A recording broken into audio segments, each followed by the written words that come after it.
Masih bersama saya Ulfaulia, pemirsa kembali kami sampaikan 3 berita utama Kaltim hari ini. Jembatan Mahakam Ulu di Samarinda ditabrak ponton pengangkut batu bara.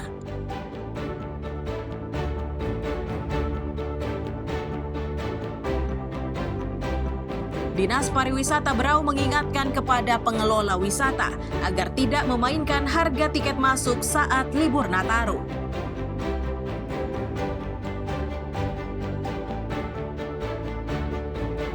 Petani Tarakan dibuat resah oleh tengkulak lantaran harga jual cabainya dinilai rendah.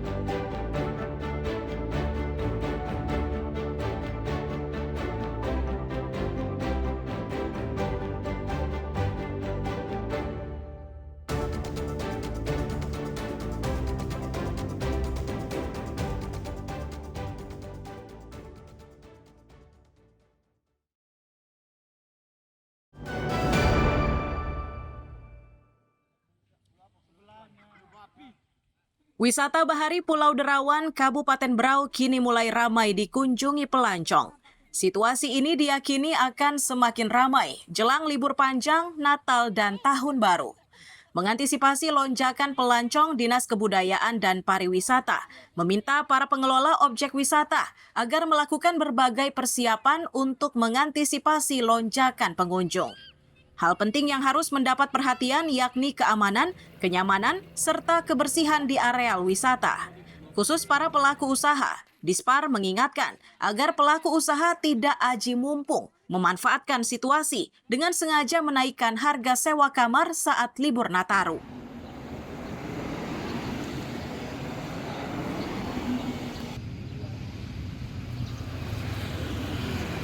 Tentu saja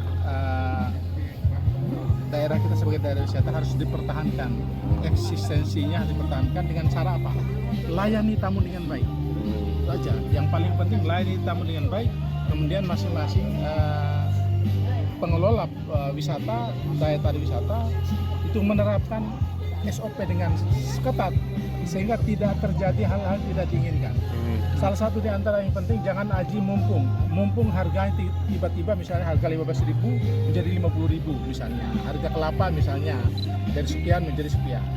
Itu kemudian jangan sampai nanti orang datang kotor. Selain Pulau Derawan, objek wisata di Kabupaten Berau yang diyakini akan jadi buruan saat libur Nataru adalah pemandian air panas di Biatan Lempake. Diyakini peningkatan arus wisatawan akan mulai terjadi sejak 3 hari sebelum libur panjang. Miko Gusti dan Amir Hamzah melaporkan dari Kabupaten Berau.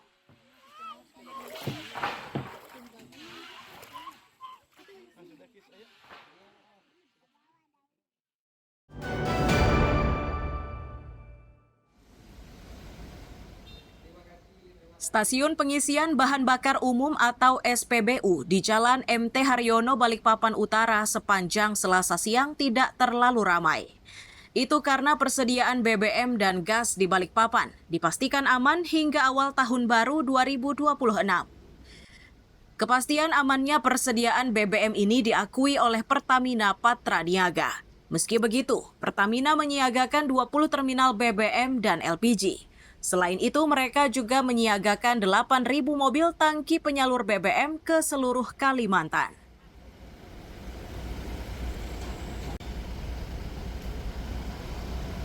Kesiapan stok juga tadi kita sampaikan, alhamdulillah sudah cukup aman ya. Antara 4,7 sampai dengan 10 hari untuk seluruh produk dan kita terkoordinasi secara optimal untuk seluruh lokasi. Pertamina mengoperasikan lebih dari 20 terminal BBM dan LPG dan hampir sekitar 8.000 mobil tangki di seluruh Kalimantan. Bagi warga, ketercukupan pasokan BBM memang sangat diharapkan. Warga juga meminta kualitas BBM harus dijaga agar para pemilik kendaraan tidak mengalami kendala kerusakan mesin usai mengisi BBM.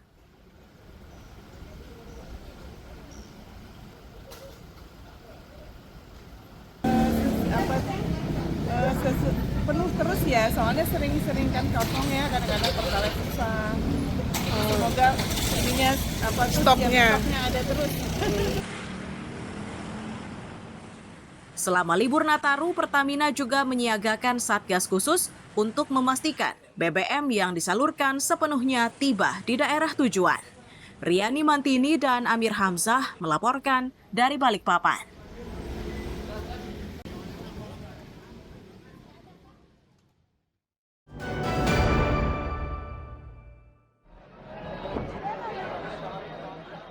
Dua hari jelang libur Natal, Pelabuhan Semayang Balikpapan ramai dipadati pemudik. Pemudik yang didominasi tujuan Parepare dan Makassar, Sulawesi Selatan ini akan diberangkatkan dengan menggunakan kapal Lambelu. Pelni menyatakan arus mudik Natal ini sudah mulai terlihat sejak pertengahan Desember 2025. Diprediksi puncak arus mudik tahun ini akan terjadi pada 24 Desember 2025. Sedangkan puncak arus balik terjadi pada 6 Januari 2026. Pelni menyebut kenaikan penumpang arus mudik Natal tahun ini lebih banyak 12,3% dibanding mudik tahun lalu.